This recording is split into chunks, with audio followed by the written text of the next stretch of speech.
how to log in to Amazon A to Z Employee. So if you want to log into Amazon A to Z Employee, then first open up a browser, any browser that you're comfortable with. And I'm here with Chrome browser. Go for the search bar and search for Amazon A to Z Employee Login. Once you've searched, go for the first search, which is Amazon A to Z Employee Login. And here it will take you to the Amazon A to Z login page. So to log into your account, first enter your login ID. And once you've entered, click on login. And once you click on login, it will ask you to enter your password.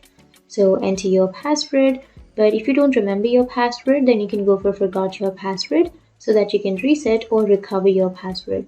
But if you remember your password, then enter it. And once you enter your password, you need to click on login.